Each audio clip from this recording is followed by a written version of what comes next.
నమస్తే, welcome to our channel. నేను సిరి. అయ్యన్న పాత్రుడు స్పీకర్గా బాధ్యతలు సంతకం చేసిన తర్వాత తొలి సంతకం ఆ ఫైల్ మీదనే పెట్టారని చెప్పేసి మనకు వార్తలు వస్తున్నాయి. ఇంతకీ ఏ ఫైల్ మీద తను సంతకం చేశారు ఏంటనేది మనకు వివరించడానికి మనతో పాటు ఉన్నారు ప్రముఖ సీనియర్ జర్నలిస్ట్ దుర్గా కుమార్ గారు. నమస్కారం సార్. నమస్కారం మా సిరి, మన వీక్షకులు కూడా నమస్కారం సార్. ఇప్పుడు చూస్తున్నట్టయితే అయ్యన్న పాత్రుడు గారు స్పీకర్గా ప్రమాణ స్వీకారం చేసిన తర్వాత ఆయన తొలి సంతకం అయితే ఒక ఫైల్ మీద సంతకం చేశారని చెప్పేసి అయితే వార్తలు వస్తున్నాయి. ఇంతకీ అది ఏంటి సార్? స్పీకర్ అనే వ్యక్తి నిజంగా ఒక గౌరవప్రదమైన స్థానం అమ్మది. శాసనసభకు సంబంధించిన అన్ని అంశాలపైన స్పీకర్దే తుది నిర్ణయం. స్పీకర్ అనుమతి లేకుండా ఏది జరగదు. స్పీకర్కి అంటే స్పీకర్ని దాటి ఏ ఇష్యూ కూడా బయటికి వెళ్ళటానికి వీల్లేదు. శాసనసభ కార్యక్రమాలకు సంబంధించి కానీ శాసనసభలో జరిగే చర్చలో నిర్ణయాలకు కానీ అల్టిమేట్. అందులోనూ ఇప్పుడు ఈయన అయ్యన్న పాత్రుడు గారు ఎవరికి జంకే మనిషి కాదు.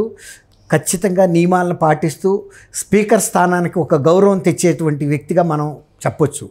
ఆయన జగన్మోహన్ రెడ్డి గారు అత్యధికమైన పవర్ ఎంజాయ్ చేస్తూ ఎవరి ఇళ్లనైనా కూలగొట్టడానికి తలపడుతున్న రోజుల్లో తను ప్రహరీ గోడను కూల్చిన రోజున తను ఒక బహిరంగ సవాల్ ఇసిరాడు జగన్మోహన్ రెడ్డికి. నువ్వు ఇలాంటి పిరికి పంద చర్యలు చేయొద్దు, నీకేదన్నా కంప్లైంట్ ఉంటే నా మీద రా, నర్సీపట్నంలో తేల్చుకుందాం, లేదు నన్ను రమ్మంటే అమరావతి నే వస్తాను, ఇలా ఇళ్ళు కోల్చడాలు ప్రహరీ గోడలు కోల్చడాలు ఇబ్బందులు పెట్టడం అనేది తగదు. గతంలో కూడా నువ్వు అతను సబ్బం హరి అని ఆయన కూడా ఇలాగే వైజాగ్లో ఇబ్బంది పెట్టావు అని చెప్పి ఆయన బహిరంగంగా సవాల్ ఇసిరాడు. ఆ రోజున ఎవరు కూడా ఈయన అధికారాన్ని ధిక్కరించే పరిస్థితుల్లో లేరు. అంటే ఆయన ఆ రోజున ఎమ్మెల్యే కూడా కాదు. అయితే ఎందుకు నేను చెప్తున్నా అంటే ఆయన ఏదైనా సరే ఒక నిజాన్ని నిజంగా నిర్భయంగా మాట్లాడగలిగిన వ్యక్తి. ఇవాళ ఆయన స్పీకర్గా రావటం అనేది ఒక ఆంధ్రప్రదేశ్ అసెంబ్లీలో ఒక ఐదేవర కాళేశ్వరరావు, గతంలో ఇలా ఒక ఎఫెక్టివ్గా పనిచేసిన దివి కొండయ్య చౌదరి గారు, లేదు జి నారాయణరావు, శ్రీపాదరావు గారు, అంటే ఉమ్మడి ఆంధ్రప్రదేశ్ అప్పుడి సంయుక్త ఆంధ్రప్రదేశ్లో అట్లాంటి స్పీకర్ల కోవర్ని చేరగలిగిన వ్యక్తిగా నిలుస్తాడని మాత్రం నేను చెప్పగలను మన ఈయన్ని అయ్యన్న పాత్రుడు గారు.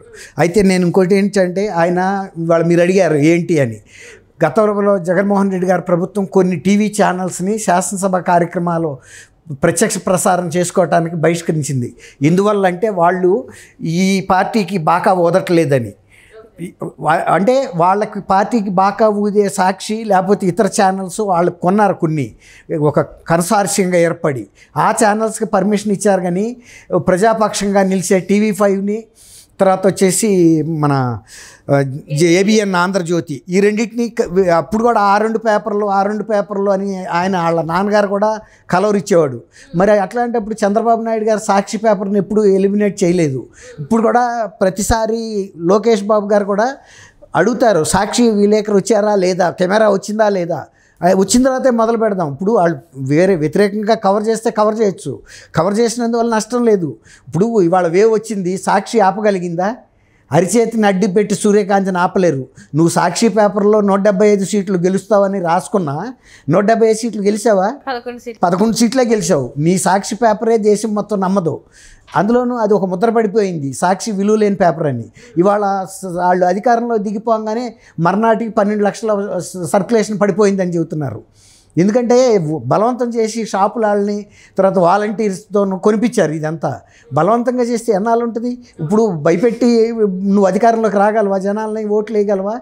అందుకే నువ్వు వాలంటీర్ని పెట్టావని నోరు ఇప్పకుండా సైలెంట్గా బటన్ నొక్కి నీ ఓటం చూపించారు. ఇప్పుడు ఏమడుగుతున్నాడు జగన్మోహన్ రెడ్డి గారు? నా అవ్వ తాతలు ఏమైపోయారు, నా అక్క చెల్లెళ్ళు ఏమైపోయారు, నేను రైతు బంధు ఇచ్చిన రైతులు ఏమైపోయారు, ఎల్లయ్య ఏమయ్యాడు, మల్లయ్య ఏమయ్యాడు అడుగుతున్నాడు. మల్లయ్య ఎల్లయ్య అందరూ నీతో బాధలు పడ్డారు. అందుకని నీకు వ్యతిరేకంగా చెప్పలేక సైలెంట్గా వెళ్ళి బూత్లో బటన్ నొక్కి నిన్ను దింపారు. బయట చెబితే నువ్వు బతకనివ్వు, చంపుతావు, నరుకుతావు, కొడతావు. ఆ భయానికి సైలెంట్గా చేశారు. అట్లాగే ఆ సాక్షి పేపర్ అనేది ఒక అబద్ధాల పుట్టగా ఉండి వాళ్ళు అన్ని అబద్ధాలు రాసుకుంటే అది తప్పులేదు. ఏబిఎన్ ఆంధ్రజ్యోతి అండ్ టీవీ5నే బహిష్కరిస్తారు. వాళ్ళు కూడా పట్టించుకోదలుచుకోవాలి. వాళ్ళు జనంగా మామూలుగా అయితే హైకోర్టుకి వెళ్ళి ఆర్డర్ తెచ్చుకోవచ్చు. అయినా ఎందుకు తెచ్చుకోవాలి, మనం ప్రజలే గ్రహిస్తారు న్యాయం ఏంటి అనేది. ప్రజలు గ్రహించారు కాబట్టి ఇతను అన్యాయంగా వ్యవహరిస్తున్నాడని ఓడించారు. ఇప్పుడు మొట్టమొదటిగా ఆ ఫైల్ తెప్పించుకున్నాడు ఆయన.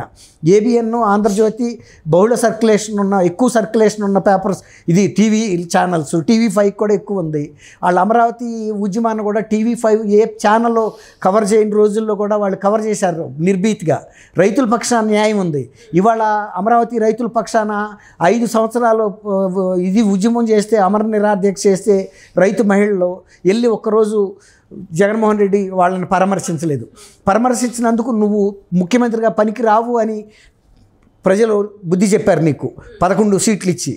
అసలు ఆ 11 కూడా కొంత ఇచ్చేవాళ్ళు కాదు, ఏమైనా గెలుస్తాడన్న ఆశకి కొందరు భయపడేశారు.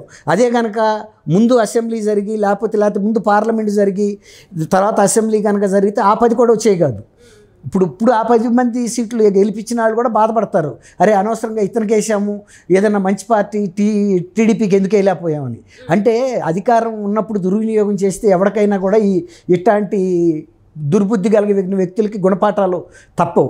ఇప్పుడు అయ్యన్న పాత్రుడు గారు ఫస్ట్ చేసిన పని ఏంటంటే, ప్రజల్లో ఆ పలుకుబడి ఉన్న ఆ 2 ఛానల్స్ని ఎందుకు బ్యాన్ చేయాలి, ప్రజలు చూస్తున్నారు కదా వాటిని. ప్రజలు చూడని సాక్షిని నువ్వు ఎలవ్ చేసినప్పుడు ప్రజలకు అభిమానం ఉన్న ఛానల్స్ని ఎందుకు బహిష్కరించాలని సంతకం పెట్టాడు. అది ఒక గొప్ప నిర్ణయం. నేను కూడా వ్యక్తిగతంగా అభినందిస్తున్నా అయ్యన్న పాత్రుడు గారిని. ఆయన ప్రజల మనిషి కాబట్టే ప్రజల ఛానల్స్ని మళ్ళీ ఆదరణ ఉండాలని ఎలవ్ చేశాడు. అది మీరు అడిగింది బహుశా నేను అనుకుంటున్నా అదే ఫైల్ అనుకుంటున్నా ఇవాళ సంతకం పెట్టింది.